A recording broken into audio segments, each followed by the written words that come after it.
미국이 발칵 뒤집혔습니다. 한국 빠지고 싶으면 빠지세요. 대체할 국가는 널렸습니다. 비자료 100배 인상을 무기로 한국의 조선 기술을 전부 빼앗으려던 미국, 마스가 프로젝트의 제물로 가장 만만한 한국을 선택한 겁니다. 하지만 한국은 굴복 대신 반격을 선택했습니다. 하나오션은 즉시 미국에서 철수를 선언했고 한국인 기술자들이 떠난 지 단 하루 만에 미국 조선업은 완전히 붕괴돼 버렸죠. 심지어 3일 내로 주한미군을 철수시키라는 최후 통첩까지 보내자 백악관은 패닉에 빠졌고 결국 한국에 없던 일로 하자며 고개를 숙였습니다. 도대체 무슨 일이 벌어진 걸까요? 갑질하던 미국을 무너뜨린 한국의 통쾌한 반격, 지금 시작합니다. 미국이 고작 한국인 기술자 한 명의 무릎을 꿇었습니다. 비자 수수료 10만 달러를 뜯으려다 1,500억 달러짜리 해군 조선소를 통째로 날렸어요. 거기서 끝이 아닙니다. 주한미군 철수 통보까지 받았습니다. 한 달 전만 해도 상상할 수 없는 일이었죠. 워싱턴 상무부 사무실에서 에스프레소를 훌짝이며 한국 기술자들의 서명을 기다리던 때가 있었습니다. 128페이지짜리 계약서를 테이블에 올려놓고 1,500억 달러의 무게로 그들의 등을 짓누르면 끝날 줄 알았어요. 저는 닐 브레넌, 미 상무부 산업안보국 특별고문입니다. 월스트리트 출신, 28년간 자본의 힘으로 안 꺾어본 상대가 없었죠. 그런데 그날 회의실에서 작업복을 입은 58살 한국인 용접공이 수첩에 세 글자를 적고 아무 말 없이 일어섰을 때 저는 그 침묵의 무게를 전혀 읽지 못했습니다. 그게 제 인생 최악의 실수였어요. 그날 아침을 정확히 기억합니다. 상무부 5층 회의실은 제가 가장 좋아하는 공간이었어요. 대리석 바닥에 구두 소리가 울리고 마호가니 테이블 위엔 에스프레소 4잔이 김을 올리고 있었죠. 로웰 장관이 시가를 물고 창가에 서 있었습니다. 오늘로 끝내. 장관의 말은 짧았어요. 필라델피아 해군 조선소 부활 프로젝트. 1,500억 달러를 쏟아붓는 미국 역사상 최대 규모의 군함 건조 사업이었습니다. 문제는 배를 만들 손이 없다는 거였죠.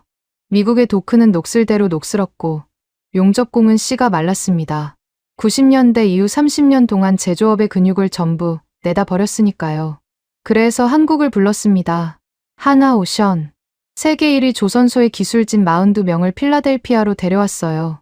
하지만 우리가 정당한 대가를 치를 생각이었겠습니까? 천만에요. 기술을 빼먹고 껍데기만 돌려줄 계획이었습니다. 회의실 문이 열렸을 때 쇳가루 냄새가 먼저 들어왔습니다. 작업복 차림의 남자가 앞에, 뿔테 안경을 쓴 정장 차림의 남자가 반 발짝 뒤에 섰어요. 최진철, 하나오션 필라델피아 파견 현장 총괄, 그리고 윤상엽, 본사 법무감사실장. 저는 두 사람의 얼굴을 훑었습니다. 최진철의 왼손바닥에 거대한 화상 흉터가 있었어요. 기름때가 낀 작업복 소매는 해져 있었고 손톱 밑에 검은 쇳가루가 박혀 있더군요. 솔직히 불쾌했습니다. 마호가니와 대리석으로 둘러싸인 이 방에 어울리는 사람이 아니었어요. 저는 속으로 이미 결론을 내리고 있었습니다. 저런 사람들은 숫자 앞에 꼼짝 못한다고요. 앉으시죠. 제가 의자를 권했지만 두 사람은 서 있었습니다. 저는 개의치 않고 국토안보부 공문을 테이블 위에 밀었어요. H-1B 비자 수수료 10만 달러 즉각 인상, 미납시 체류 자격 즉시 박탈 및 추방 절차 개시. 공문의 잉크가 아직 마르지도 않은 따끈따끈한 압박이었습니다. 최진철의 시선이 공문 위에 멈췄어요. 저는 그 순간을 즐겼습니다. 28년간 수없이 봐온 장면이었거든요. 숫자의 무게가 상대의 어깨를 짓누르고 눈빛이 흔들리고 결국 고개가 숙여지는 그 순서를요. 로웰 장관이 시가 연기를 내뿜으며 테이블 반대편으로 걸어왔습니다. 128페이지짜리 계약서를 최진철 앞에 툭 떨어뜨렸어요. 핵심 기술 전부 미국의 연구 귀속. 72페이지에 명시돼 있소. 장관의 목소리엔 협상의 여지가 없었습니다. 1,500억 달러를 쥔 자의 당연한 권리라는 듯이요. 저는 몽블랑 만년필을 꺼내 최진철 앞에 놓았습니다. 서명만 하시면 됩니다. 간단하죠. 에스프레소를 한 모금 마셨어요. 커피 향이 참 좋았습니다. 승자의 여유란 이런 거였죠. 바로 그때 에드워드 첸이 끼어들었습니다. 미 해군 조선소 수석 엔지니어. 30년간 필라델피아의 녹슨 도크를 지켜온 사람이에요. 브레넌 고문. 잠깐만요. 첸의 목소리가 다급했습니다. 이분들은 돈으로 대체할 수 없는 장인입니다. 필라델피아 3번 도크의 배수관을 18시간 만에 살려낸 팀이에요. 우리 엔지니어로는 일주일이 걸리는 작업을요. 첸은 진심이었습니다. 기술자의 눈으로 기술자의 가치를 정확히 알고 있었으니까요. 저는 테이블 아래로 발을 뻗어 첸의 정강이를 걷어찼습니다. 첸이 입을 다물었어요. 이 자리에서 한국인의 가치를 높여줄 필요는 없었습니다. 값을 올려봐야 손해보는 건 우리였으니까요. 저는 다시 최진철을 봤습니다. 분노로 이를 갈거나 최소한 억울함을 호소할 줄 알았어요. 28년간 그래왔으니까요. 숫자로 조이면 감정이 터지고 감정이 터지면 협상력을 잃습니다. 그런데 이상했습니다. 최진철의 표정에 아무것도 없었어요. 분노도, 두려움도, 당혹감도요. 윤상엽도 마찬가지였습니다. 뿔테 안경 너머의 눈동자가 감정의 미동 없이 계약서 위를 훑고 있었어요. 72페이지에서 잠깐 멈췄다가 74페이지로 넘어갔습니다. 손가락이 74페이지 위에서 2초쯤 머물렀을까요? 윤상엽이 고개를 아주 미세하게 끄덕였습니다. 최진철을 향한 것이었어요. 저는 그 끄덕임의 의미를 몰랐습니다. 알았어야 했는데요. 최진철이 주머니에서 뭔가를 꺼냈습니다. 몽블랑 만년필이 아니었어요. 손때가 까맣게 묻은 낡은 수첩이었습니다. 표지가 해져서 속이 비칠 정도였죠. 저는 코웃음이 나왔습니다. 1,500억 달러짜리 계약서 앞에서 저 허름한 수첩을 꺼내 뭘 하겠다는 걸까요? 최진철은 수첩을 펴고 볼펜을 꺼내 뭔가를 또박또박 눌러 적었습니다. 서명이 아니었어요. 계약서엔 손도 대지 않았습니다. 자기 수첩에 자기 글씨로 천천히 적었을 뿐이에요. 적고 나서 수첩을 덮지 않았습니다. 한 장을 찢어 테이블 위로 밀었어요. 그리고 윤상엽과 동시에 일어섰습니다. 한마디도 없었습니다. 사정도, 항의도, 악수도 없었어요. 두 사람은 기계처럼 정확하게 돌아섰고 회의실 문을 열고 나갔습니다. 문이 닫히고 정적이 내려앉았습니다. 에스프레소가 식어가는 소리마저 들릴 것 같았어요. 저는 어리둥절했지만 불안하진 않았습니다. 오히려 속이 시원했어요. 서명은 못 받았지만 저들이 굴복한 거라고 확신했거든요. 감히 대들지도 못하고 꼬리를 내린 거라고요. 로엘 장관이 테이블 위에 남겨진 종이 쪽지를 집어 들었습니다. 쪽지 위에 세 글자가 적혀 있었어요. 검토 중. 장관의 얼굴이 붉어졌습니다.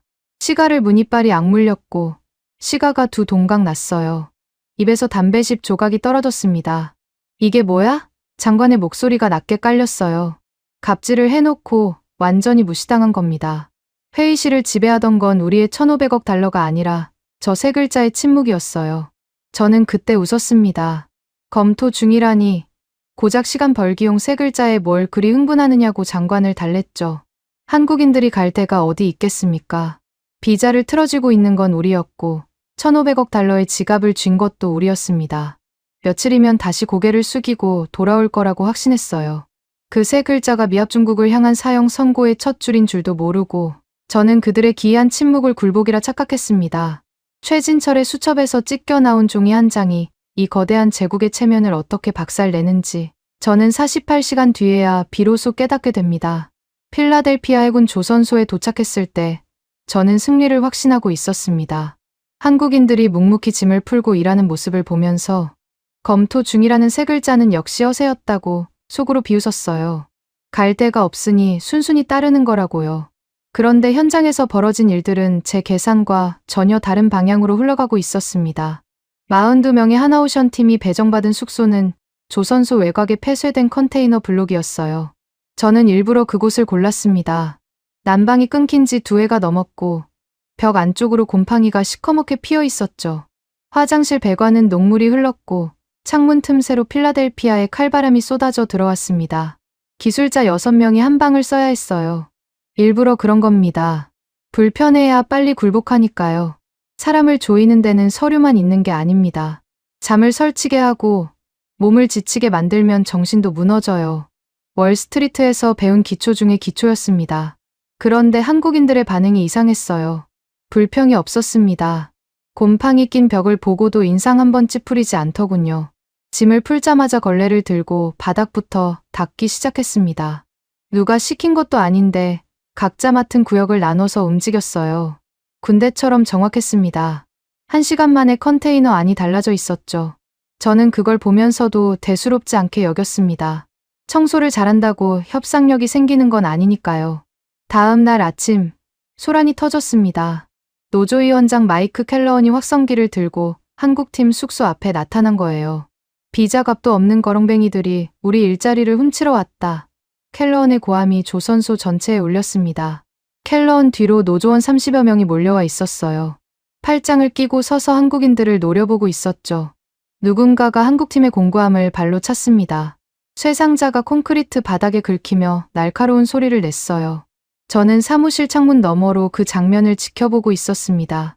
막을 생각은 없었어요. 아니, 솔직히 말하면 유용하다고 판단했습니다. 노조가 압박하면 한국인들이 더 빨리 무릎을 꿇을 테니까요. 최진철이 숙소 문을 열고 나왔습니다. 켈러원의 확성기 소리를 정면으로 맞으며 걸어 나왔는데 표정이 없었어요. 화가 난 것도 위축된 것도 아니었습니다. 마치 바람 소리를 듣는 것처럼 켈러원의 고함을 흘려보내더군요. 최진철은 켈러원을 쳐다보지도 않았습니다. 발로 차여 넘어진 공구함을 조용히 세우고 안에서 낡은 용접봉 하나를 꺼냈어요. 그리고 3번 도크를 향해 걸어갔습니다. 3번 도크는 필라델피아 조선소의 심장이었습니다. 아니, 심장이었어야 했죠. 현실은 참담했어요. 메인 배수관이 터져서 도크 바닥에 썩은 물이 허리까지 차올라 있었습니다. 녹슨 파이프에서 악취가 올라왔고 배수 펌프는 8개월째 고장난 상태였어요.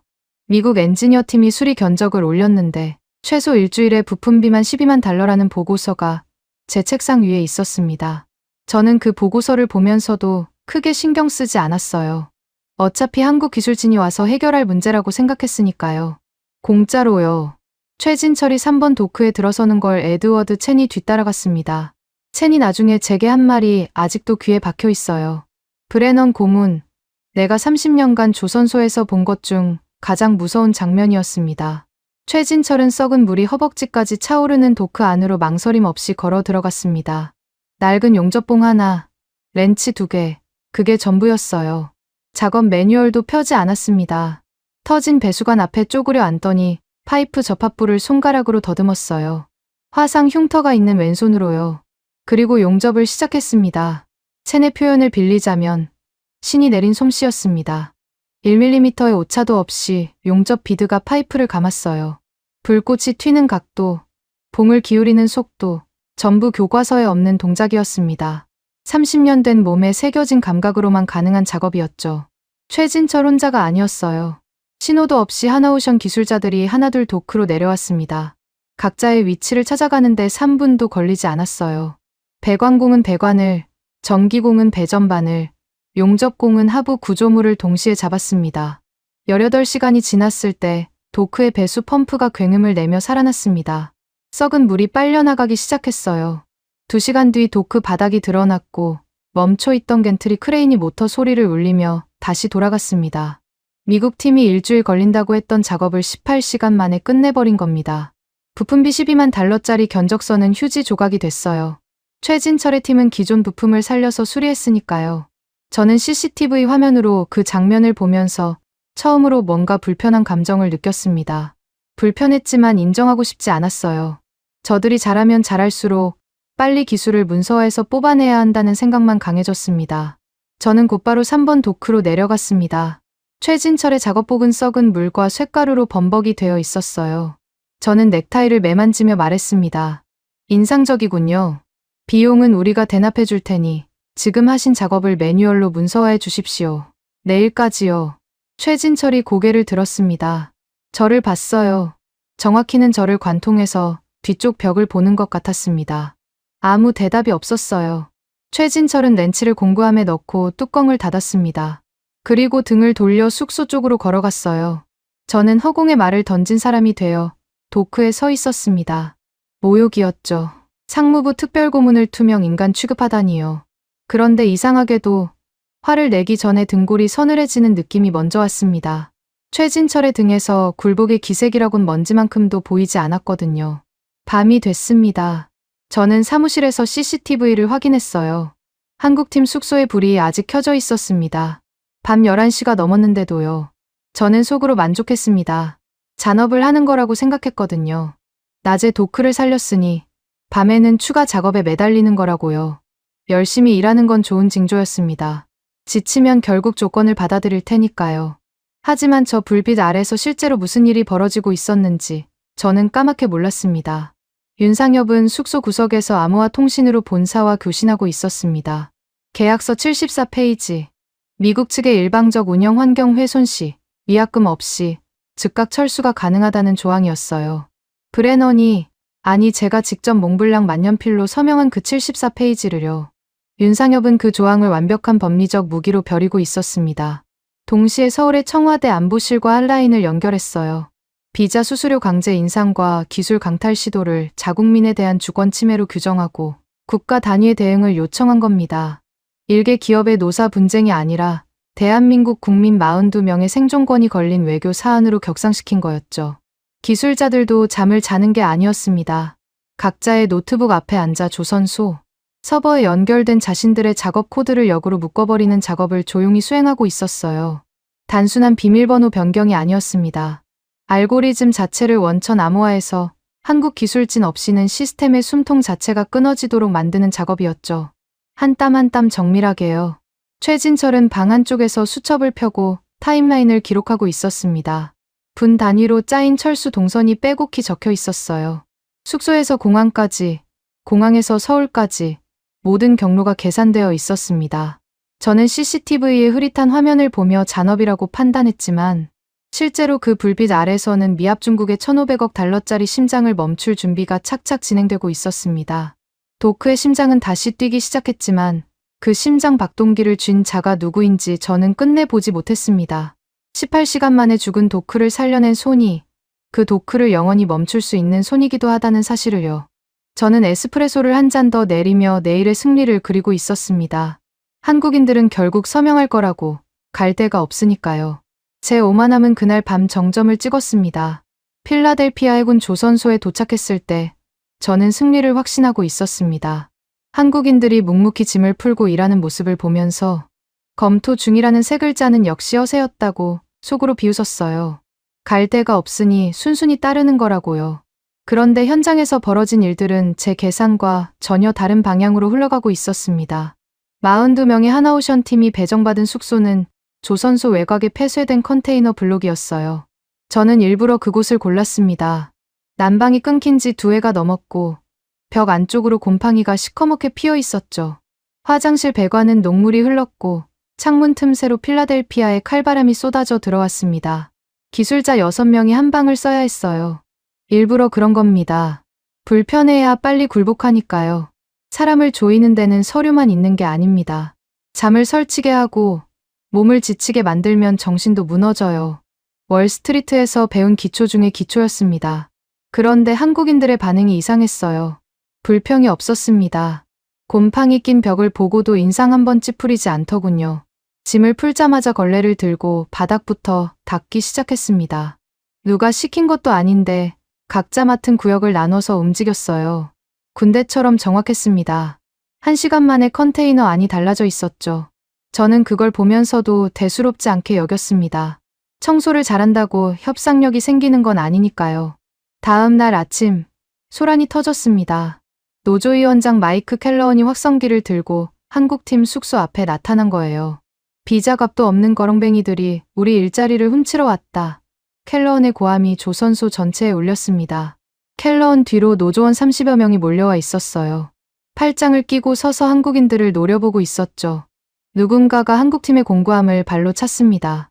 쇠상자가 콘크리트 바닥에 긁히며 날카로운 소리를 냈어요. 저는 사무실 창문 너머로 그 장면을 지켜보고 있었습니다. 막을 생각은 없었어요. 아니, 솔직히 말하면 유용하다고 판단했습니다. 노조가 압박하면 한국인들이 더 빨리 무릎을 꿇을 테니까요. 최진철이 숙소 문을 열고 나왔습니다. 켈러언의 확성기 소리를 정면으로 맞으며 걸어 나왔는데 표정이 없었어요. 화가 난 것도 위축된 것도 아니었습니다. 마치 바람 소리를 듣는 것처럼 켈러언의 고함을 흘려보내더군요. 최진철은 켈러언을 쳐다보지도 않았습니다. 발로 차여 넘어진 공구함을 조용히 세우고 안에서 낡은 용접봉 하나를 꺼냈어요. 그리고 3번 도크를 향해 걸어갔습니다. 3번 도크는 필라델피아 조선소의 심장이었습니다. 아니, 심장이었어야 했죠. 현실은 참담했어요. 메인 배수관이 터져서 도크 바닥에 썩은 물이 허리까지 차올라 있었습니다.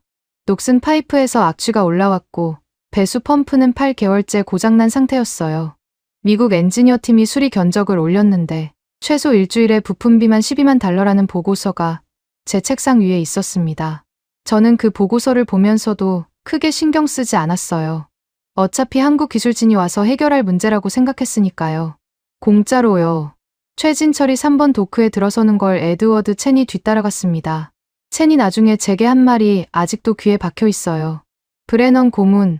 내가 30년간 조선소에서 본 것 중 가장 무서운 장면이었습니다. 최진철은 썩은 물이 허벅지까지 차오르는 도크 안으로 망설임 없이 걸어 들어갔습니다.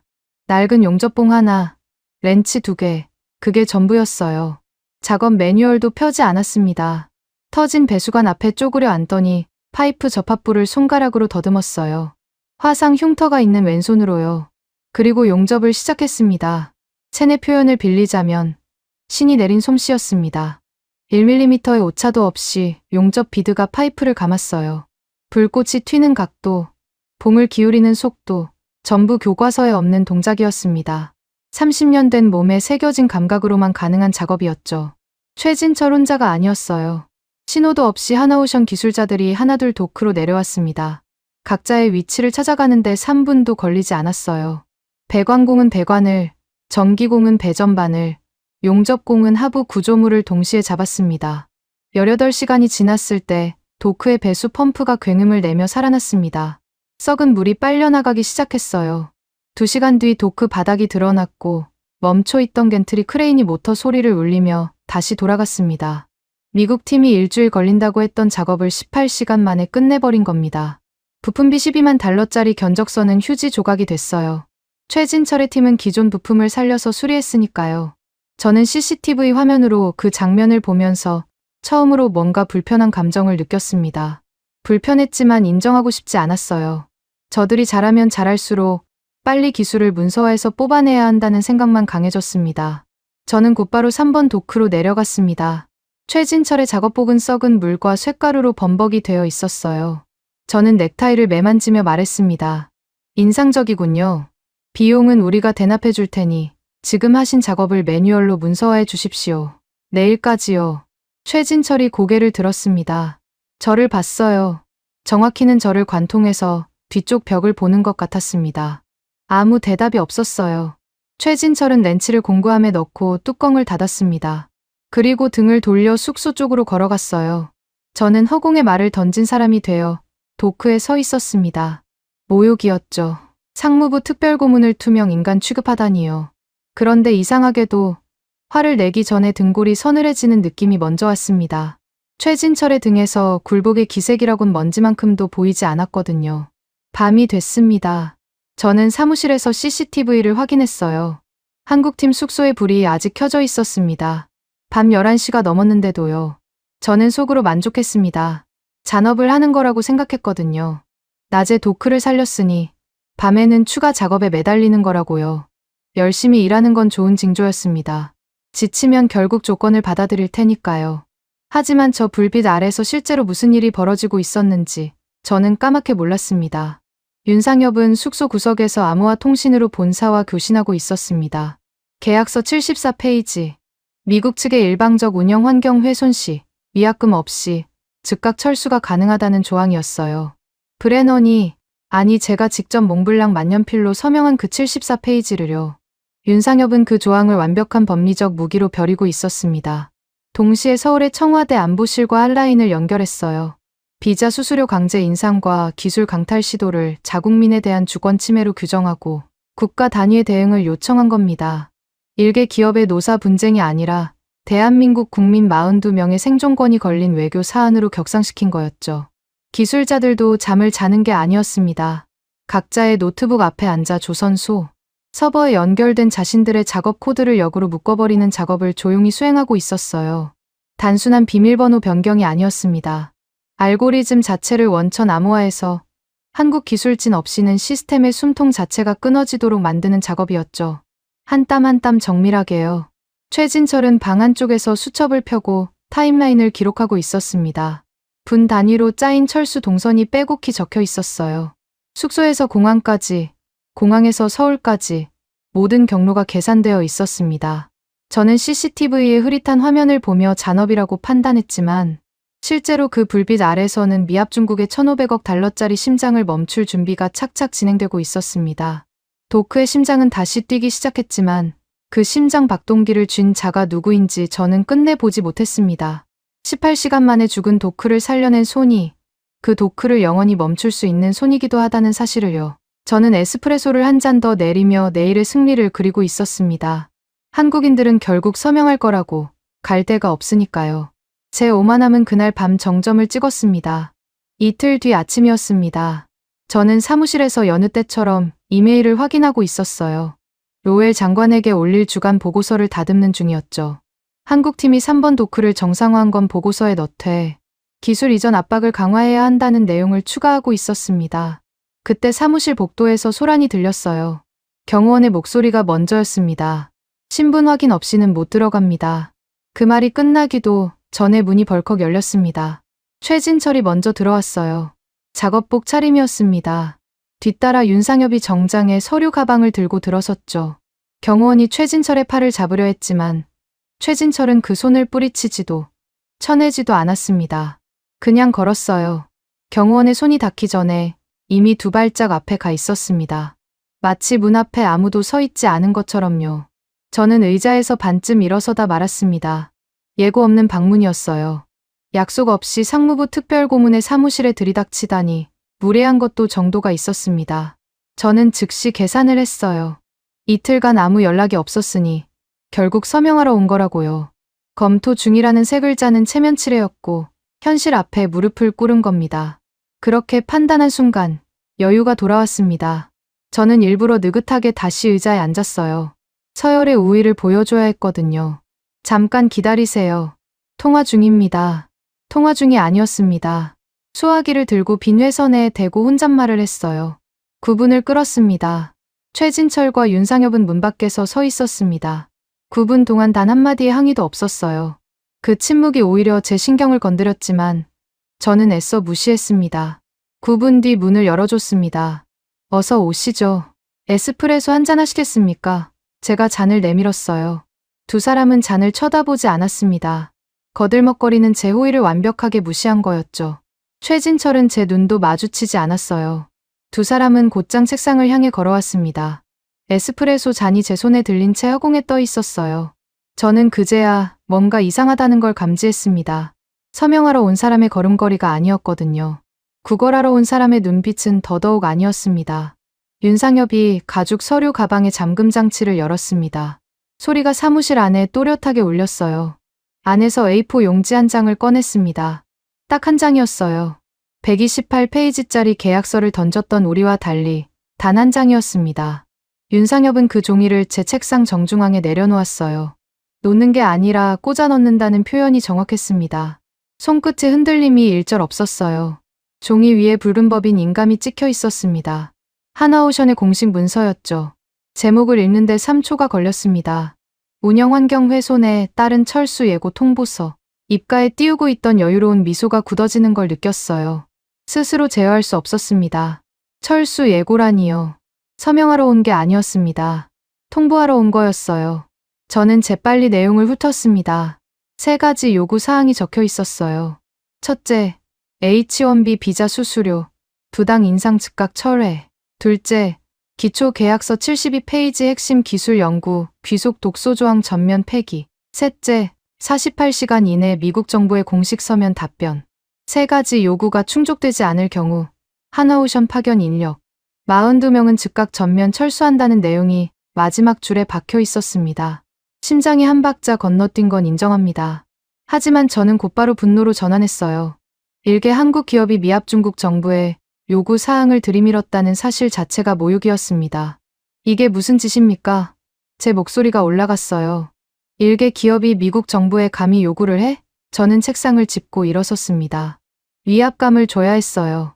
28년간 협상 테이블에서 단련된 본능이었습니다.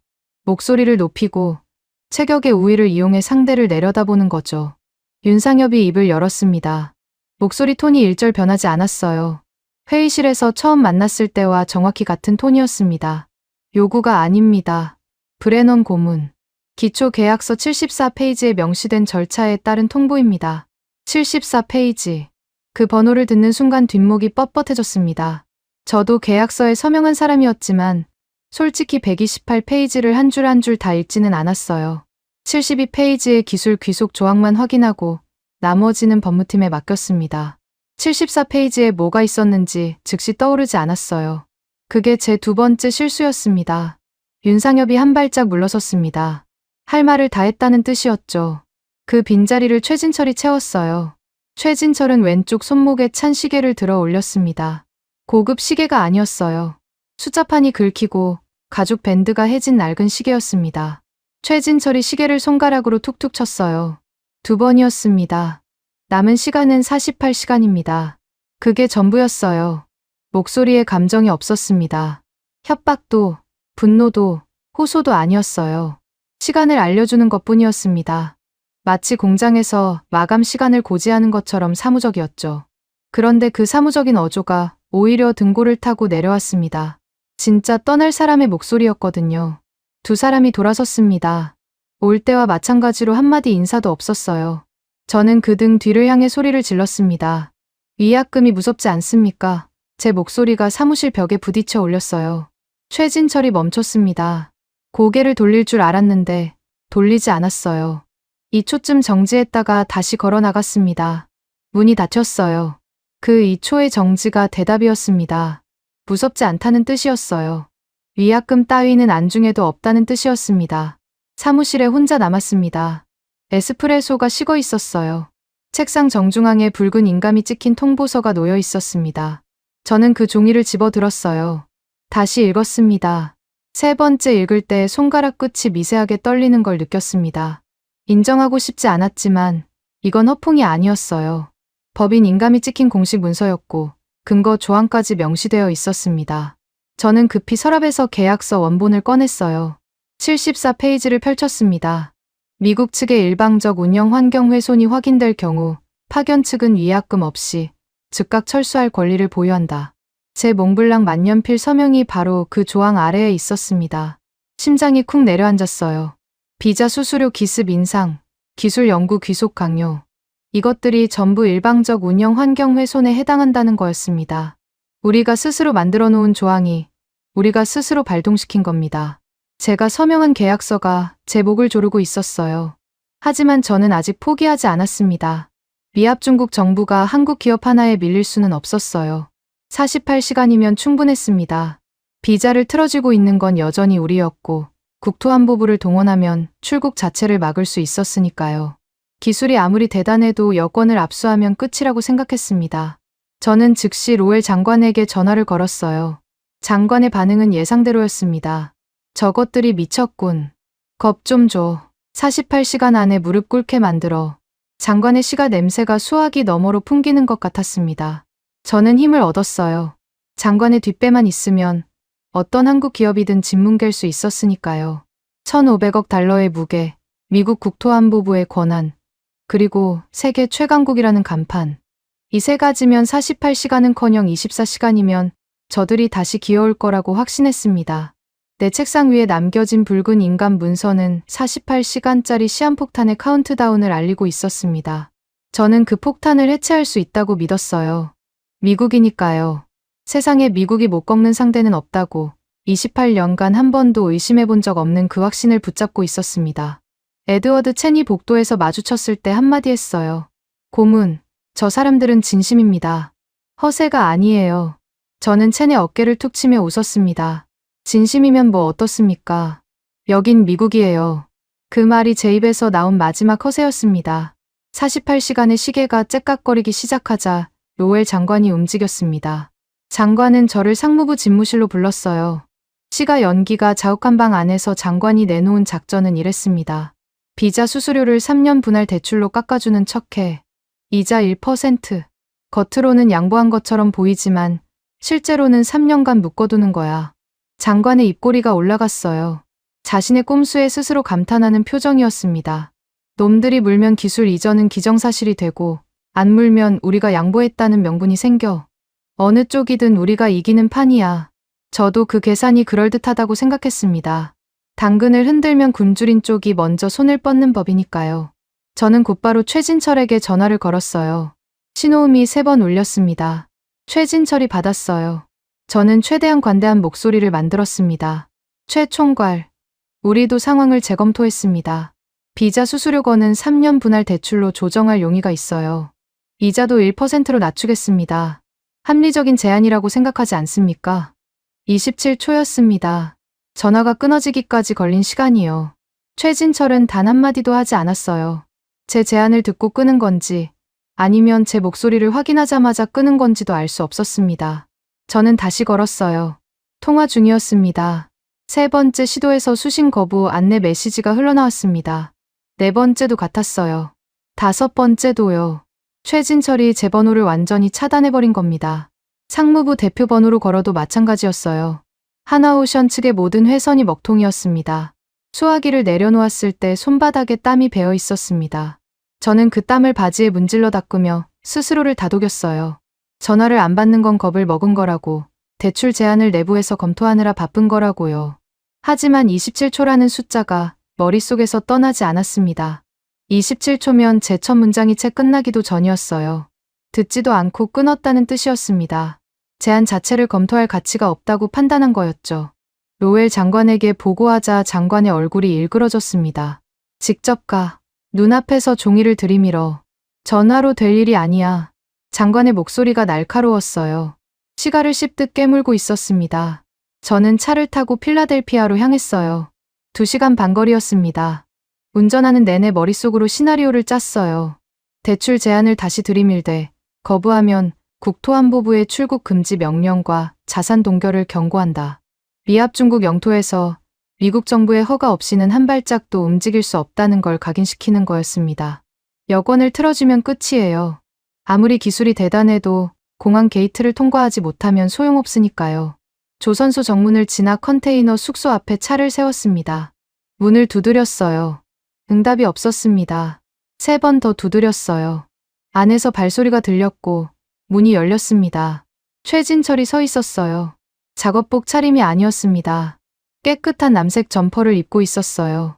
저는 그 옷차림에 신경 쓰지 않았습니다. 지금 생각하면 그게 3번째 실수였어요. 최 총괄, 대출권을 직접 설명드리러 왔습니다. 저는 서류 봉투를 내밀었어요. 그리고 솔직히 말씀드리죠. 이 제안을 거부하시면 국토안보부에 출국 금지 요청을 올릴 수밖에 없습니다. 위약금 소송도 함께요. 미국 법정에서 몇 년을 끌 각오가 되셨습니까? 최진철이 문을 더 넓게 열었습니다. 안으로 들어오라는 뜻인 줄 알았어요. 저는 한 발짝 들여놓으려다 멈췄습니다. 숙소 안이 텅 비어 있었거든요.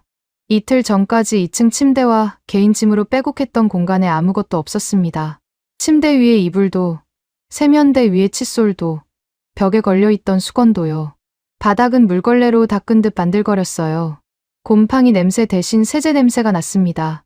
숙소가 아니라 퇴실 완료된 호텔방 같았어요. 등에서 식은땀이 흘렀습니다. 이건 대출을 검토하는 사람들의 숙소가 아니었어요. 떠날 준비를 끝낸 사람들의 숙소였습니다. 완벽하게요. 개인 짐이 하나도 없다는 건 이미 전부 포장을 마쳤다는 뜻이었고 바닥까지 닦았다는 건 되돌아올 생각이 없다는 뜻이었습니다. 저는 최진철의 눈을 봤어요.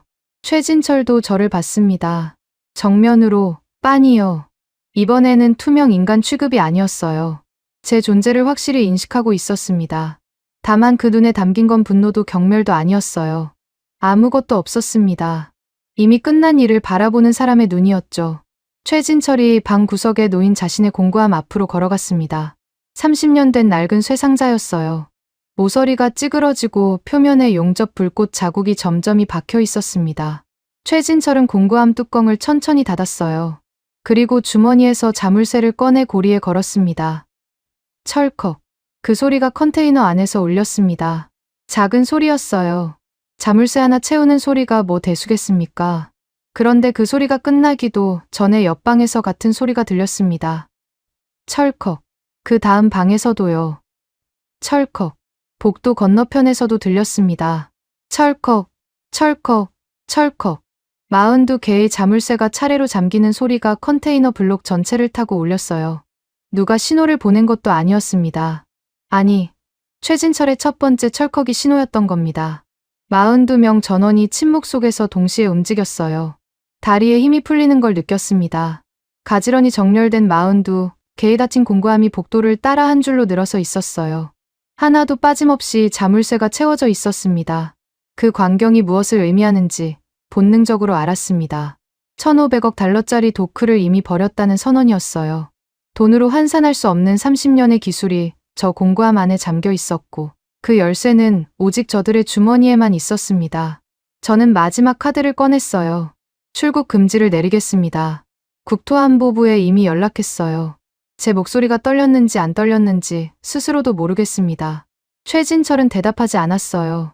바깥에서 벤 한 대의 엔진 소리가 들렸습니다. 기술자들이 공구함을 들고 질서정연하게 밖으로 나가기 시작했어요. 누구도 뛰지 않았습니다. 누구도 소리를 높이지 않았어요. 정해진 동선을 따라 움직이는 모습이 마치 수백 번 연습한 것처럼 정확했습니다. 밖에서 확성기 소리가 터졌어요. 켈러언이었습니다. 노조원 20여 명을 데리고 벤 앞을 가로막고 서 있었죠. 도망가는 거냐? 겁쟁이들. 켈러언이 벤 보닛을 주먹으로 쾅쾅 내려쳤습니다. 한국 기술자들은 켈러언을 쳐다보지 않았어요. 시선을 주지 않았다는 게 정확한 표현이었습니다. 켈러언이 거기 있든 없든 상관없다는 듯이 공구함을 벤 뒷칸에 싣고 철수 동선표를 확인했어요. 켈러언은 무생물 취급을 당하고 있었습니다. 에드워드 첸이 뒤에서 뛰어왔어요. 제 소매를 잡았습니다. 브레넌 고문, 저 고요함이 안 보입니까? 저건 겁먹은 사람들의 침묵이 아닙니다. 결심한 사람들의 침묵이에요. 지금이라도 백기를 드십시오. 첸의 손이 떨리고 있었어요. 30년간 조선소를 지켜본 엔지니어의 직감이 경고를 보내고 있었던 겁니다. 저는 첸의 손을 뿌리쳤습니다. 미국이 한국 기업한테 백기를 들자고요? 정신 차리십시오. 첸. 첸이 입을 다물었어요. 눈에 뭔가 포기 같은 것이 스쳤습니다. 48시간의 종료가 1시간 앞으로 다가오고 있었습니다. 조선소 전체에 이상한 정적이 내려앉았어요. 크레인은 아직 돌아가고 있었지만 그 밑에서 작업하는 한국인은 한 명도 없었습니다. 미국인 작업자들이 어리둥절한 표정으로 주위를 둘러보고 있었어요. 점심시간이 지났는데도 한국팀이 현장에 나타나지 않는다는 보고가 올라왔습니다. 저는 사무실 창밖으로 도크를 내려다봤어요. 해가 기울고 있었습니다. 필라델피아의 늦은 오후 햇살이 녹슨 크레인의 붉게 반사되고 있었죠. 그 풍경이 왜 그렇게 불길해 보였는지 저는 아직도 설명할 수 없습니다. 48시간이 정확히 경과했습니다.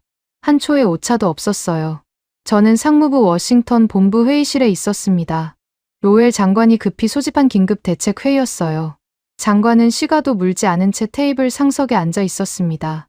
그 옆으로 국토안보부 법률 자문관 2명과 상무부 차관이 자리를 채웠어요. 저는 회의실 구석에 마련된 화상회의 모니터를 켰습니다. 하나오션 측에 최종 경고를 전달하기 위해서였죠. 마지막 기회를 주는 겁니다. 미합 중국의 관용을 보여주는 거라고 스스로를 설득했어요. 화면이 켜졌을 때 숨이 멎었습니다. 최진철과 윤상엽이 서 있었는데 배경이 숙소가 아니었어요. 공항이었습니다. 출국장 탑승 게이트에 전광판이 뒤로 보였어요. 인천행 편명이 찍혀 있었습니다. 두 사람 뒤로 42명이 일렬로 서 있었어요. 전원 깨끗한 점퍼 차림이었고 발 앞에 공구함이 한 줄로 가지런히 놓여 있었습니다. 작업복을 입은 사람은 한 명도 없었어요. 더 이상 일할 생각이 없다는 뜻이었죠. 로웰 장관이 의자에서 벌떡 일어섰어요. 지금 공항이라고? 출국 금지는 어떻게 된 거야? 장관이 저를 쏘아봤습니다. 저는 말문이 막혔어요. 국토안보부에 요청은 넣었지만 아직 처리가 안 된 상태였습니다. 행정 절차라는 게 그렇습니다. 서류가 돌고 승인 라인을 타고 확인 전화가 오가는 사이에 48시간이 지나버린 거였어요. 한국인들은 그 행정 지연까지 계산에 넣고 있었던 겁니다. 저는 마이크에 대고 소리를 질렀습니다. 최 총괄, 아직 늦지 않았습니다. 게이트를 통과하기 전에 한 번만 더 얘기합시다. 최진철은 화면을 보지 않았어요. 대신 윤상엽이 렌즈 앞으로 다가왔습니다. 얼굴이 화면 가득 찼어요. 뿔테 안경 너머의 눈동자에는 여전히 감정이라곤 한 조각도 없었습니다. 브레넌 고문. 윤상엽의 목소리가 스피커를 통해 회의실에 울렸어요. 미국 국토안보부의 자산 동결과 강제 출국 금지를 언급하셨죠. 저는 기다렸습니다. 윤상엽이 무슨 말을 하려는 건지요. 그 위협에 대한 답변을 드리겠습니다. 윤상엽이 서류 가방에서 문서 한 부를 꺼냈어요. 제가 수없이 봤던 문서였습니다. 128페이지 기초계약서의 원본이었어요. 윤상엽이 페이지를 넘겼습니다. 74페이지에서 멈췄어요. 그 페이지를 렌즈에 바짝 들이댔습니다. 화면에 글씨가 꽉 찼습니다. 미국 측의 일방적 운영 환경 훼손이 확인될 경우 파견 측은 위약금 없이 즉각 철수할 권리를 보유한다. 그 조항 바로 아래에 서명이 있었어요. 닐 브레넌. 제 몽블랑 만년필의 잉크였습니다. 필기체로 또렷하게 적힌 제 이름이 회의실 대형 모니터에 확대되어 비추고 있었어요. 로웰 장관이 천천히 고개를 돌려 저를 봤습니다. 그 시선에 사례가 담겨 있었어요. 이건 내가 서명한 기초 계약서입니다. 저는 변명을 하려 했어요. 74페이지 조항은 형식적인 안전 장치일 뿐이지 실제로 발동될 줄은. 말이 끝나기도 전에 윤상엽의 목소리가 끊어 넣었습니다. 형식적인 조항은 없습니다. 브레넌 고문. 서명된 모든 조항은 법적 구속력을 갖습니다. 귀측이 비자 수수료를 일방적으로 기습 인상하고 핵심 기술의 연구 귀속을 강요한 행위는 운영 환경의 중대한 훼손에 해당합니다. 74페이지에 따라 당사는 위약금 없이 즉각 철수할 완전한 권리를 보유하고 있어요. 로웰 장관의 주먹이 테이블을 내리쳤습니다. 국가 안보가 일개 기업 계약보다 우선한다. 국토안보부를 동원해서라도 저놈들을 비행기에서 끌어내려 장관이 악을 썼어요. 얼굴이 시뻘개져 있었습니다. 시가를 찾는 듯 주머니를 더듬었지만 빈손만 나왔죠. 저도 장관의 말에 힘을 얻어 마이크를 잡았습니다. 윤 실장, 여기는 미합중국입니다. 국가안보 사안 앞에서 기업 간 계약은 휴지 조각이에요. 42명 전원 출국 금지를 내리겠습니다. 윤상엽이 아무 말 없이 화면 상단을 가리켰습니다. 손가락이 정확히 한 점을 짚었어요. 화면 오른쪽 위에 빨간 점이 깜빡이고 있었습니다. 녹화 버튼이었어요. 저는 처음에 그게 뭔지 몰랐습니다. 윤상엽이 입을 열었어요. 지금 이 화상회의는 실시간으로 녹화 중입니다.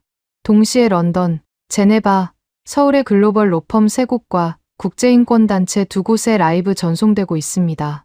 회의실의 공기가 얼어붙었어요. 국토안보부 법률자문관 2명이 동시에 의자에서 일어섰습니다.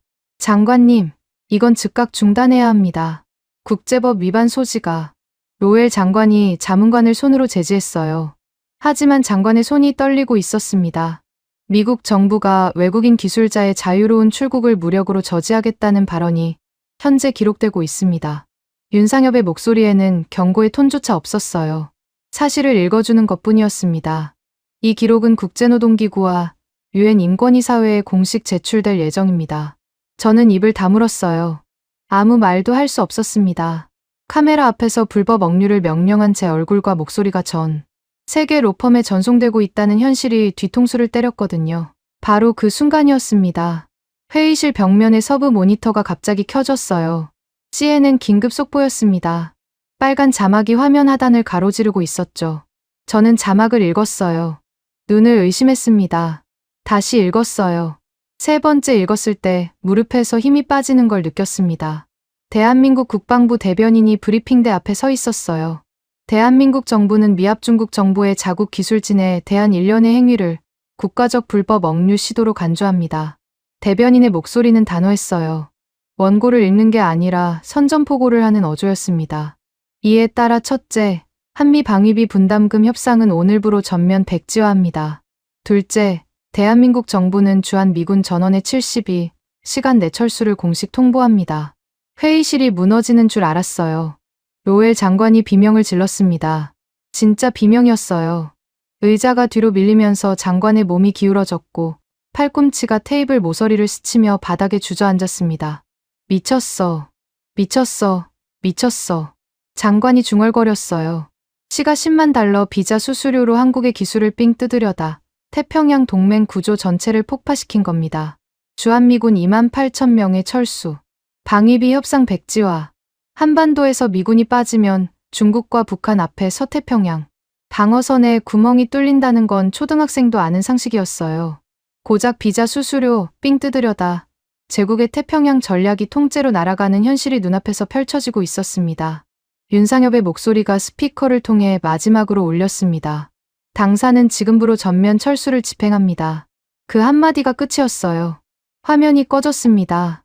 까만 모니터만 남았어요. 회의실 천장의 형광등 불빛이 까만 화면에 반사되어 흰 점으로 떠 있었습니다. 아무도 말을 하지 않았어요. 로웰 장관은 바닥에 주저앉은 채 일어나지 못했고 국토안보부 자문관들은 서류를 챙겨 이미 문 밖으로 사라지고 있었습니다. 저만 의자에 앉아서 까만 화면을 보고 있었어요. 제 서명이 선명했습니다. 모니터가 꺼졌는데도 74페이지 위에 제 이름이 눈앞에 떠 있었어요. 닐 브레넌. 몽블랑 만년필의 검은 잉크로 쓴 그 5글자가 1,500억 달러짜리 프로젝트에 관을 못질한 셈이었습니다. 서류로 억압하려던 제 얄팍한 오만이 74페이지의 제 서명과 대한민국의 국가적 분노 앞에 먼지처럼 찢겨나간 거였어요. 에스프레소 잔을 들 힘조차 남아있지 않았습니다. CNN 화면은 여전히 서브 모니터에서 돌아가고 있었어요. 대한민국 국방부 브리핑 영상이 반복 재생되고 있었습니다. 전 세계가 보고 있었죠. 비자 수수료 10만 달러를 뜯으려다 주한미군 철수 통보를 받은 나라. 미합 중국이라는 이름이 이렇게 가볍게 느껴진 적이 없었습니다. 한국팀이 필라델피아 공항 출국 심사대를 통과했다는 보고가 들어온 건 그로부터 2시간 뒤였습니다. 42명 전원이었어요. 한 명도 빠짐없이요. 출국 금지 명령은 끝내 내려지지 않았습니다. 국토안보부 법률 자문관들이 녹화, 영상의 존재를 확인한 순간 전원 손을 뗐거든요. 국제법 위반으로 소송당할 걸 뻔히 알면서 서명할 관료는 워싱턴에 한 명도 없었습니다. 저는 상무부 사무실에 앉아 공항 CCTV 화면을 노트북으로 지켜보고 있었어요. 42명이 탑승 게이트로 걸어 들어가는 모습이 찍혀 있었습니다. 뛰는 사람이 없었어요. 뒤를 돌아보는 사람도 없었습니다. 공구함을 끌고 일정한 보폭으로 걸어가는 뒷모습들이 화면에서 하나씩 사라졌어요. 마지막으로 사라진 실루엣은 최진철이었습니다. 왼손에 30년 된 공구함을 들고 오른손에 낡은 수첩을 쥔 채 게이트 안으로 들어가기 직전 손목시계를 한번 확인했어요. 그리고 사라졌습니다. 화면에서 마지막 사람이 사라진 시각을 기록했습니다. 그로부터 정확히 12분 뒤 제 노트북 화면 한쪽에 띄워놓은 필라델피아 조선소 모니터링 시스템에 경고창이 떴어요. 빨간색이었습니다. 메인 서버 셧다운 경고. 저는 반사적으로 IT 팀장에게 전화를 걸었어요. 서버에 무슨 문제가 생겼습니까? IT 팀장의 목소리가 갈라져 있었습니다. 브레넌 고문, 문제가 아닙니다. 서버가 죽었어요. 완전히요. 저는 차를 타고 필라델피아로 달렸습니다. 고속도로에서 과속 딱지를 2장 받았어요. 신경 쓸 여유가 없었습니다. 조선소 정문을 통과하자마자 이상한 게 느껴졌어요. 소리가 없었습니다. 이틀 전까지만 해도 귀를 찢는 용접, 불꽃 소리와 크레인 모터의 저음이 24시간 쉬지 않고 울렸던 곳이에요. 지금은 바람 소리만 들렸습니다. 3번 도크로 뛰어갔어요. 용접 라인이 멈춰 있었습니다. 2000도짜리 불꽃이 일제히 꺼져 있었어요. 아크 용접기의 전원 표시등이 까만 채로 늘어서 있었습니다. 저는 IT 센터로 달려갔어요. 팀장이 모니터 5대 앞에 앉아서 머리를 쥐어뜯고 있었습니다. 뭘 한 겁니까? 비밀번호를 바꿔놓은 건가요? 제가 물었어요. 팀장이 고개를 저었습니다. 비밀번호 문제가 아닙니다. 알고리즘이 없어요. 제가 알아들을 수 있는 말로 다시 설명해달라고 했어요. 팀장의 대답은 이랬습니다. 한국팀이 구축한 조선소 운영 시스템의 핵심 알고리즘 자체가 증발했다는 거였어요. 단순히 파일을 삭제한 게 아니었습니다. 원천 암호화라는 방식이었어요. 시스템의 구동 로직 자체를 한국 기술진만 해독할 수 있는 코드로 묶어버린 겁니다. 비밀번호를 풀면 다음 잠금이 걸리고 그걸 풀면 또 다음 잠금이 걸리는 구조였어요. 팀장은 얼굴이 하얘진 채로 말했습니다. 이건 해킹으로 뚫을 수 있는 수준이 아닙니다. 설계한 사람이 직접 풀어주지 않으면 복구가 불가능해요. 저는 며칠 전 일을 떠올렸습니다. 상무부 IT팀이 한국 기술진의 서버에서 데이터를 빼내려고 해킹을 시도했던 일이요. 윤상엽이 심어둔 트랩에 걸려서 오히려 상무부 메인 서버의 취약점만 노출당했었죠. 그때 이미 한국팀은 우리의 능력이 어느 수준인지 정확히 측정한 거였어요. 우리가 절대로 뚫을 수 없다는 확신이 섰으니까 안심하고 떠난 겁니다. 겐틀이 크레인 쪽으로 걸어갔습니다. 3대의 거대한 크레인이 하늘에 멈춰 서 있었어요. 팔이 뻗은 채로 굳어버린 거인 같았습니다. 크레인 기사가 조종석에 앉아 있었지만 레버를 움직여도 반응이 없었어요. 운영 소프트웨어가 죽었으니까요. 철골 사이로 바닷바람이 불어와 기괴한 금속 울림을 냈습니다. 1,500억 달러짜리 현장이 고철 창고로 변하는 데 걸린 시간이 고작 12분이었어요. 사람이 떠난 게 아니라 이 거대한 심장의 넋이 통째로 빠져나간 거였습니다. 정문 쪽에서 소란이 들렸습니다. 뛰어갔어요. 켈러운이었습니다. 마지막으로 장비를 싣고 나가는 한국 후발대의 벤 한 대가 정문을 향해 서행하고 있었어요. 켈러운이 그 벤 앞에 두 팔을 벌리고 서 있었습니다. 며칠 전 확성기를 들고 거렁뱅이라고 조롱하던 그 남자가요. 얼굴이 달랐어요. 눈이 벌겋게 충혈되어 있었고 입술이 파르르 떨리고 있었습니다. 제발, 가지 마. 우리한테 일자리가 없어. 크레인이 안 움직여. 켈러원의 목소리가 갈라졌어요. 울고 있었습니다. 무릎이 먼저 꺾였어요. 아스팔트 위에 두 무릎을 꿇고 벤의 보닛을 양손으로 잡았습니다. 며칠 전 주먹으로 내려치던 그 보닛을요. 벤 조수석에 최진철이 앉아 있었어요. 창문이 살짝 내려갔습니다. 5cm쯤이었을까요? 차 문을 열지 않았어요. 내리지도 않았습니다. 창틈으로 최진철의 목소리가 흘러나왔어요. 당신들 밥그릇 잘 지키십시오. 그게 전부였습니다. 창문이 다시 올라갔어요. 벤이 켈러원을 우회해서 정문을 빠져나갔습니다. 켈러원은 무릎을 꿇은 채 벤의 뒷모습을 보고 있었어요. 아스팔트 위에 눈물이 떨어지고 있었습니다. 저는 그 장면을 20m 떨어진 곳에서 보고 있었습니다. 다리에 힘이 없었어요. 한 달 전만 해도 켈러원과 함께 한국인들을 쫓아내겠다며 기세등등하던 제가 지금은 무릎 꿇은 켈러원보다 더 처참한 처지였습니다. 켈러원은 적어도 매달릴 대상이라도 있었으니까요. 저에게는 그것마저 없었어요. 사무실로 돌아갔을 때 전화기가 미친 듯이 울리고 있었습니다. 상무부 교환대가 마비됐다는 보고가 올라왔어요. 펜타곤에서 전화가 폭주하고 있었거든요. 사성 장군 3명이 동시에 회선을 잡고 있었습니다. 제가 받은 첫 번째 전화의 목소리는 태평양 사령부 소속 장군이었어요. 당장 한국팀을 되돌려놓지 못하면 상무부 건물에 폭격을 날리겠다. 비유가 아니었습니다. 군인 특유의 직설적인 분노였어요. 주한미군 28,000명의 철수가 현실화되면 태평양 방어선이 무너진다는 건 펜타곤에서 매일 시뮬레이션을 돌리는 시나리오였거든요. 그 시나리오가 비자 수수료 10만 달러 때문에 현실이 됐다는 사실에 장군들이 이성을 잃은 거였습니다. 두 번째 전화는 더 심했어요. 해군작전 사령관이 직접 로엘 장관을 찾았습니다. 장관, 당신이 저지른 일의 규모를 이해하고 있습니까? 한국의 조선 기술 없이는 우리 항공모함 두 척의 정비 일정이 3년 밀립니다. 3년이요. 그 3년 동안 서태평양에 구멍이 뚫린다는 얘기입니다. 로엘 장관은 전화를 받지 못했어요. 회의실 바닥에서 일어난 뒤로 집무실에 틀어박혀 아무도 만나지 않고 있었거든요. 전화는 전부 제게로 돌아왔습니다. 저는 수화기를 붙들고 욕설과 위협을 듣는 것밖에 할 수 있는 일이 없었어요. 오후 늦게 비행기가 이륙했다는 소식이 전해졌습니다. 42명을 태운 항공편이 필라델피아 국제공항을 떠나 인천으로 향하고 있었어요. 저는 항공편 추적 사이트를 열었습니다. 비행기 아이콘이 대서양 위를 느릿느릿 움직이고 있었어요. 저 비행기 안에 1,500억 달러짜리 심장이 타고 있었습니다. 최진철이 좌석에 앉아 수첩을 펼치는 모습이 떠올랐어요. 필라델피아 호선 번호 항목의 붉은 펜으로 X표를 치고 있을 거였습니다. 끝났다는 뜻이었죠. 되돌릴 수 없다는 뜻이었어요. 저는 멈춰버린 조선소의 CCTV 화면을 모니터에 띄워놓고 한참을 바라봤습니다. 녹슨 크레인이 하늘에 얼어붙어 있었어요. 불이 꺼진 용접 라인 위로 갈매기들이 날아다녔습니다. 3번 도크의 배수 펌프는 다시 멈춰 있었어요. 최진철이 18시간 만에 살려냈던 그 배수관이 주인이 떠나자 또다시 죽어가고 있었습니다. 썩은 물이 다시 차오르고 있었어요.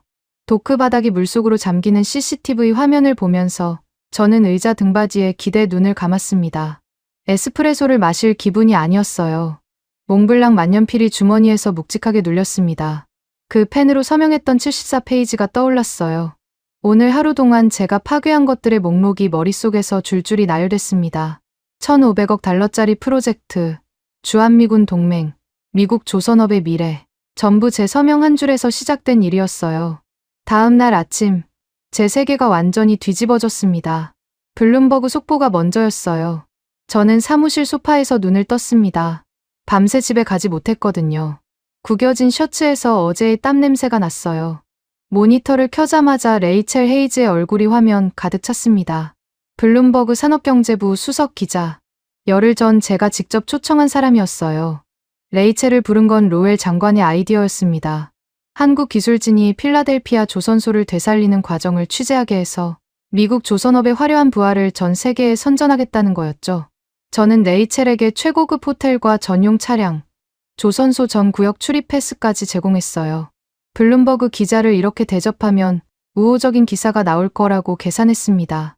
그게 저희 4번째, 아니 5번째 실수였는지 이제는 세는 것도 의미가 없었어요. 레이첼은 필라델피아 3번 도크 앞에 서 있었습니다. 멈춰선 겐트리 크레인 3대가 배경이었어요. 바람에 머리카락이 날리고 있었지만 목소리는 흔들림이 없었습니다. 지금 제 뒤에 보이는 크레인 3대는 어제 오후부터 멈춰 있습니다. 미 상무부가 1,500억 달러를 투입한 필라델피아 해군 조선소가 한국인 기술자 42명이 떠난 지 단 12분 만에 완전히 정지했습니다. 레이첼의 목소리가 전 세계 스피커로 울려 퍼지고 있었어요. 화면이 분할됐습니다. 왼쪽에는 죽어버린 필라델피아 도크가, 오른쪽에는 생전 처음 보는 장소가 떠올랐어요. 수백 대의 크레인이 칠흑 같은 밤바다를 배경으로 오차 없이 맞물려 돌아가고 있었습니다. 2000도의 용접 불꽃이 사방에서 동시에 터지며 밤을 대낮처럼 밝히고 있었어요. 화면 하단에 자막이 떴습니다. 대한민국 거제도 옥포 조선소, 실시간. 두 화면의 대비가 잔인할 정도였어요. 한쪽은 갈매기만 날아다니는 고철 창고, 한쪽은 불꽃과 함성으로 살아 숨쉬는 산업의 심장이었습니다. 레이첼이 카메라를 정면으로 봤어요. 비자 수수료 10만 달러. 미 상무부가 한국 기술진의 목을 조르기 위해 기습 인상한 금액입니다. 그 10만 달러가 1,500억 달러짜리 인프라를 폐허로 만들었습니다. 레이첼은 잠시 말을 멈추고 뒤를 돌아봤어요. 녹슨 크레인을 올려다보는 시선이 카메라에 잡혔습니다. 다시 렌즈를 향해 돌아섰을 때 레이첼의 표정은 기자가 아니라 심판관이었어요. 이것은 미국의 조선업 부활이 아닙니다. 미국의 치명적 자해입니다. 저는 모니터 앞에서 주먹을 쥐었습니다. 이를 갈았어요. 내가 초청한 기자가 내 무덤을 파고 있었습니다. 하지만 레이첼을 탓할 수 없었어요. 레이첼에게 보여준 건 부활하는 조선소였지만 실제로 보여지고 만 것은 쇠사슬에 묶인 한국 기술진과 멈춰버린 크레인이었으니까요. 기자는 눈앞에 보이는 것을 보도할 뿐입니다. 블룸버그 생중계가 채 끝나기도 전에 화면이 다시 전환됐습니다. 거제도 옥포 조선소의 도크 위에 안전모를 쓴 남자가 서 있었어요. 양복 위에 형광조끼를 걸친 모습이었습니다. 캐나다 국기 배지가 가슴에 달려 있었어요. 로버트 캠벨, 캐나다 연방 공공서비스 조달부 장관이었습니다. 저는 캠벨의 이름을 알고 있었어요. 국제 방산 조달 분야에서 가장 기민한 인물로 꼽히는 사람이었거든요. 그런데 캠벨이 왜 거제도에 있는 겁니까? 심장이 쿵 내려앉았어요. 캠벨 옆에 최진철이 서 있었습니다. 작업복 차림이었어요. 어제 필라델피아를 떠난 사람이 이미 거제도 도크 위에 서 있었습니다. 비행기에서 내리자마자 집에도 들르지 않고 현장으로 직행한 거였어요. 42명 전원이 그랬다는 보도가 이어졌습니다. 공항에서 곧바로 거제도로 이동해 새 프로젝트에 투입됐다고요. 비행시간만 14시간이 넘었을 텐데 쉬지도 않고 도크로 간 겁니다.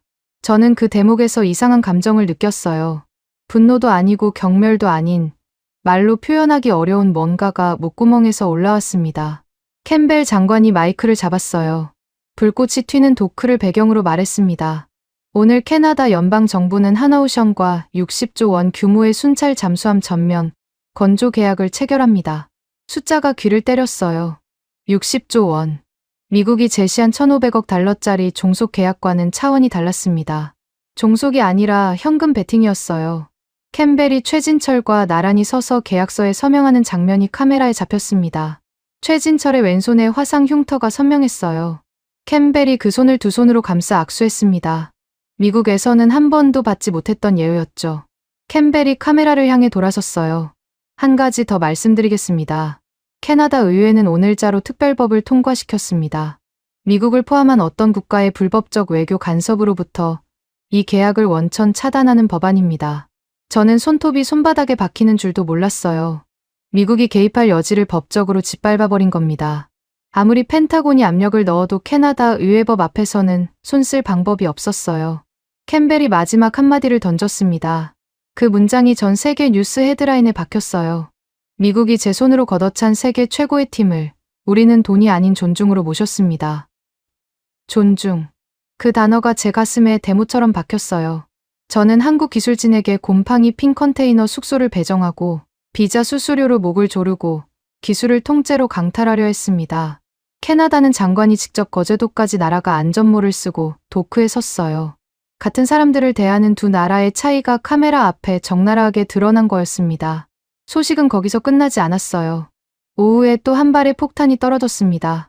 주한미군 철수 통보와 60조 원 캐나다 수주 뉴스가 동시에 백악관에 보고됐어요. 트럼프 대통령이 경로했다는 소식이 워싱턴 전역에 퍼졌습니다. 집무실의 책상을 박살냈다는 말이 돌았어요. 진위는 확인할 수 없었지만 이후 벌어진 일들을 보면 사실이었을 겁니다. 에드워드 첸이 상무부 복도에서 저를 찾아왔습니다. 사직서를 들고 있었어요. 첸은 저의 면전에 그 종이를 내밀었습니다. 30년간 이 조선소를 지켰습니다. 녹슬어가는 도크를 붙잡고 언젠가 부활시킬 수 있다고 믿었어요. 첸의 눈이 충혈되어 있었습니다. 밤을 새운 게 분명했어요. 그런데 드디어 그 기회가 왔을 때 당신이 한 일이 뭡니까? 세계 최고의 기술진을 데려다 놓고 비자 수수료로 등을 쳤어요. 기술을 훔치려 했고 도망가면 감옥에 가두려 했습니다. 첸의 목소리가 점점 높아졌어요. 30년간 참아온 것들이 한꺼번에 터져 나오는 것 같았습니다. 우리가 쫓아낸 건 한국인이 아닙니다. 미국의 패권이었어요. 첸이 사직서를 제 책상 위에 내려놓았습니다. 붉은 인감 대신 첸의 30년 경력이 적힌 이력서가 함께 놓여 있었어요. 이 조선소는 끝났습니다. 아니, 당신이 끝냈어요. 브레넌. 첸이 돌아서 나갔습니다. 복도의 발소리가 멀어졌어요. 저는 사직서를 집어들지 않았습니다. 건드릴 자격이 없다고 느꼈거든요. 30년을 바친 엔지니어의 마지막 항의를 제 손이 더럽힐 수 없었습니다. 해가 질 무렵 노트북에 이메일 한 통이 도착했어요. 발신자는 하나오션 필라델피아 파견팀이었습니다. 제목이 없었어요. 본문도 한 줄이었습니다. 캐나다 프로젝트 투입. 미국 복귀 절대 불가. 발신자 이름은 최진철이었어요. 저는 그 한 줄을 읽고 또 읽었습니다. 절대 불가. 그 네 글자가 최종 선고였어요. 어떤 대출 제한도, 어떤 사과도, 어떤 금액도 저 네 글자 앞에서는 무력했습니다. 최진철은 미국을 완전히 지워버린 거였어요. 모니터 화면에 블룸버그 뉴스가 여전히 돌아가고 있었습니다. 죽은 필라델피아와 불타는 거제도의 분할 화면이 반복 재생되고 있었어요. 캠벨 장관의 존중이라는 한마디가 자막으로 깔리고 레이첼 헤이즈의 치명적 자해라는 분석이 뒤따랐습니다. 전 세계 뉴스룸이 들끓고 있었어요. 동맹의 뒤통수를 치려던 저의 얄팍한 계산은 60조 원짜리 단풍잎의 폭격 앞에 흔적도 없이 증발해버렸습니다.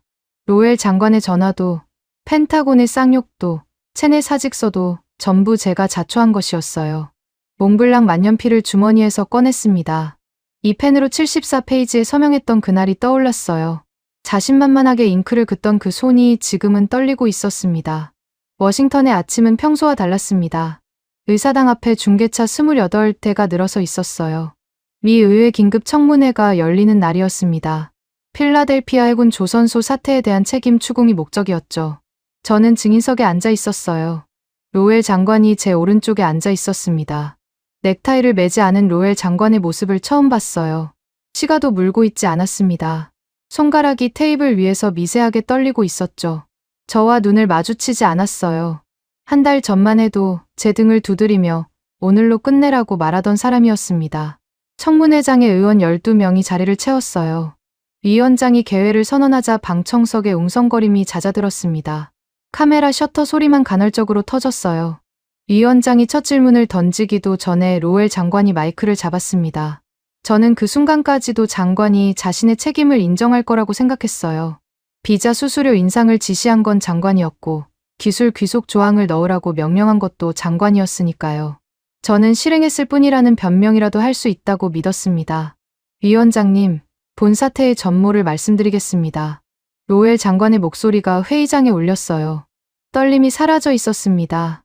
정치인 특유의 단단한 톤이 돌아와 있었죠. 필라델피아 프로젝트의 한국 기술진 관리는 전적으로 산업안보국 특별고문 릴 브레넌의 소관이었습니다. 저는 고개를 돌려 장관을 봤어요. 장관은 정면만 보고 있었습니다. 비자 수수료 기습 인상과 기술 연구 귀속 강요는 브레넌 고문의 독단적인 월권행위였으며 본 장관은 사후에 보고를 받았을 뿐입니다. 귀를 의심했어요. 독단적 월권행위라니요.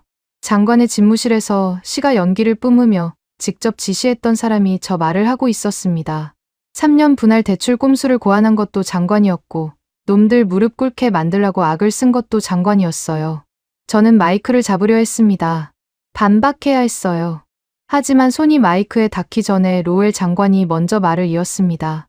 브레넌 고문은 현장 판단을 그르쳐 한미 동맹에 회복 불가능한 손상을 입혔으며 이에 대한 전적인 책임은 해당 개인에게 있습니다.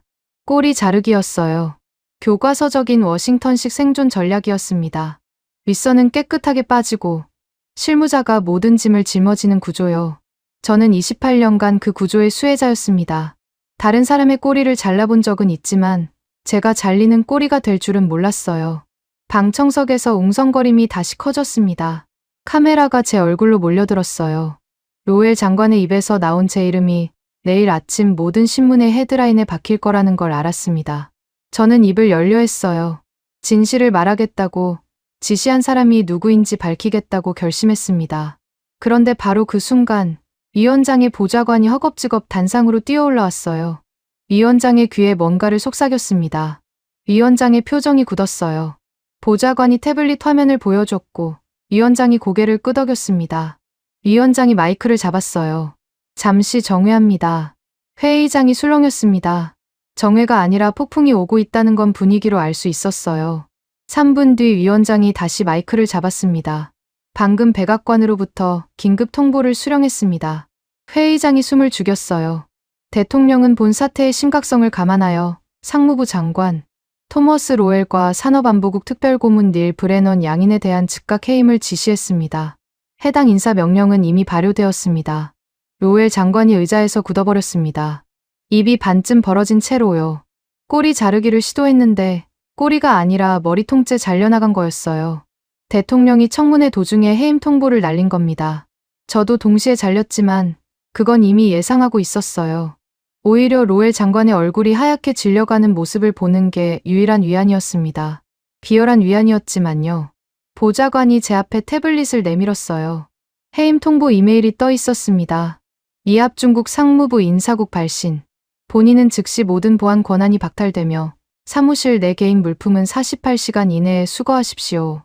48시간. 그 숫자가 또 나왔어요. 최진철이 줬던 48시간과 같은 숫자였습니다. 우연이었겠죠. 하지만 그 우연이 잔인했어요. 청문회장을 나왔을 때 햇빛이 눈부셨습니다. 의사당 계단 아래로 중계차들이 보였어요. 기자들이 몰려들었지만 저는 아무 말도 하지 않았습니다. 할 말이 없었거든요. 차에 올라타 라디오를 켰어요. 뉴스가 쏟아졌습니다. 필라델피아 해군 조선소가 공식 폐쇄 절차에 돌입했다는 소식이었어요. 7,000명의 노동자가 실직 통보를 받았습니다. 켈러언이 노조원들을 이끌고 상무부 정문 앞에서 시위를 벌이고 있었어요. 쓰레기를 던지고 제 이름이 적힌 허수아비에 불을 붙이고 있다는 보도가 나왔습니다. 브레넌 화형식이라는 이름이 붙었더군요. 제 이름이 워싱턴에서 가장 혐오받는 단어가 되어 있었어요. 오후에 더 큰 뉴스가 터졌습니다. 펜타곤과 미 국무부가 주한미군 철수를 막기 위해 긴급 특사를 한국에 파견했다는 소식이었어요. 백기를 든 거였습니다. 세계 최강국이 자존심을 땅바닥에 내려놓은 거였죠. 그리고 그 특사가 가져간 선물 목록이 공개됐을 때 저는 차를 세우고 한참을 멈춰 있어야 했습니다. 핵추진 잠수함 4척의 건조 공식 승인. 전 세계 어느 동맹국에도 허락한 적 없는 미국의 최고 군사 기밀이었어요. 영국에도 주지 않았고 일본에도 주지 않았고 호주에는 빌려주기만 했던 그 기술을요. 한국에 바친 겁니다. 비자 수수료 10만 달러로 한국의 기술을 공짜로 뜯어먹겠다던 나라가 결국 핵잠수함, 건조 권리라는 최고급 조공을 갖다 바쳐야 했어요. 저는 핸들을 잡은 채 웃었습니다. 웃음이 나오더군요. 미쳐가는 건지 해탈한 건지 모르겠지만 웃음이 멈추지 않았어요. 거제도에서는 그 시각 고요한 새벽이었을 겁니다. 블룸버그 카메라가 잡은 화면을 나중에 봤어요. 최진철이 도크 한쪽에 앉아 있었습니다. 30년 된 공구함 뚜껑이 열려 있었어요. 필라델피아에서 잠갔던 자물쇠가 풀려 있었습니다. 최진철이 공구함 안에서 볼펜을 꺼내 수첩을 폈어요. 빼곡히 적힌 호선 번호들 사이의 빈칸에 뭔가를 적고 있었습니다. 카메라가 확대됐어요. 대한민국 핵잠수함 1호기. 또박또박한 글씨였습니다. 화상 흉터가 있는 왼손이 볼펜을 쥐고 한 획 한 획 새기는 모습이 화면에 잡혔어요. 서울의 하나오션 본사에서는 윤상엽 실장이 집무실에 앉아 있었습니다. 벽에 액자 2개가 나란히 걸려 있었어요. 왼쪽은 캐나다 60조 원 계약서 사본이었고 오른쪽은 미국의 핵잠수함 건조 승인 문서 사본이었습니다. 윤상엽이 뿔테 안경을 올렸어요. 입꼬리가 아주 미세하게 올라갔습니다.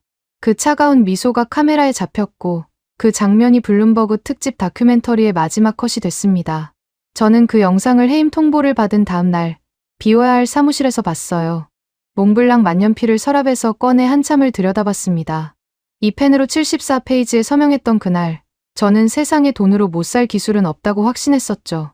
기름때 묻은 작업복을 입은 한국 기술진을 하찮게 여겼고 수첩에 적힌 세 글자를 굴복이라 비웃었습니다. 달러와 권력으로 모든 것을 짓밟을 수 있다고 믿었던 그 오만함이 결국 1,500억 달러의 도크를 부수고 미국의 무릎마저 꿀쾌한 최악의 자충수였음을 이제야 뼈저리게 고백합니다. 몽블랑 만년필을 쓰레기통에 버렸어요. 쇠조각이 바닥에 부딪히는 소리가 텅 빈 사무실에 울렸습니다. 그 소리가 제 28년 경력의 마지막 마침표였어요. 여러분, 지금까지 최진철 현장 총괄과 한국의 42명 엔지니어들이 미국 필라델피아 해군 조선소에서 겪은 일을 함께 하셨습니다. 어떠셨습니까? 비자 수수료 10만 달러 기습 인상, 핵심 기술 100% 영구 귀속 독소 조항, 기술만 놓고 당장 꺼지라 하는 노골적인 추방 명령, 오만한 미합 중국 상무부가 대한민국 기술자들에게 들이민 것들입니다. 하지만 42명의 한국 기술진은 울지 않았습니다. 항의하지 않았습니다. 피켓을 들고 시위하지도 미국 노조들처럼 파업을 하지도 억울하다고 소리치지도 않았습니다. 그들은 그저 조용히 낡은 공구함에 자물쇠를 채우고 철수할 준비를 했습니다. 그 결과가 어떻게 됐습니까? 1,500억 달러짜리 조선소 메인 서버 셧다운 및 영구 폐쇄, 미 상무부 장관과 특별 고문의 즉각 파면, 7,000명의 미국 노동자 대량 실직, 그리고 미국이 제 손으로 걷어찬 42명의 기술진은 한국으로 돌아와 캐나다의 60조 원짜리 순찰 잠수함 전면 건조 프로젝트에 착수했고, 미국 정부는 대한민국 핵추진 잠수함 내척 건조 공식 승인이라는 전례 없는 조공을 바치며 고개를 숙였습니다. 에드워드 첸 수석 엔지니어는 브레넌 고문의 책상에 사직서를 던지며 이렇게 말했습니다. 그들은 감정적인 말을 한마디도 하지 않았습니다. 그저 계약대로 했을 뿐입니다. 그게 얼마나 무서운 건지 당신들은 끝까지 몰랐죠. 30년 동안 새벽 5시부터 2,000도짜리 불꽃이 튀는 극한의 현장에 파견돼서 500억 달러짜리 거대한 쇳덩어리 앞에 선 사람들. 용접봉을 잡으면 손끝이 알아서 움직이고 이 손이 조립한 이음새는 단 한 번도 거친 바다 위에서 문제를 일으킨 적 없는 사람들. 미국 상무부는 그 사람들을 천문학적인 달러로 굴복시킬 수 있다고 믿었습니다. 10만 달러의 청구서와 억류 협박으로 쫓아낼 수 있다고 생각했습니다. 틀렸습니다. 세상에는 오만한 서류 쪼가리와 달러로 꺾을 수 없는 것이 있습니다. 그리고 그걸 증명한 건 화려한 외교관도 정치인도 아닌 기름때 묻은 낡은 작업복을 입은 대한민국의 기술자들이었습니다. 이 이야기가 더 많은 분들께 닿아야 한다고 생각하신다면 지금 영상을 공유해 주십시오. 여러분의 공유가 대한민국 기술자들의 자존심을 세상에 알리는 일이 됩니다. 가슴이 뜨거워지셨다면 댓글에 공구함 3글자만 남겨주십시오. 지금까지 여러분의 영원한 말동무, 감동을 더하다 였습니다. 세계를 놀라게 한 대한민국. 다음 영상에서도 계속됩니다. 좋은 하루 되세요.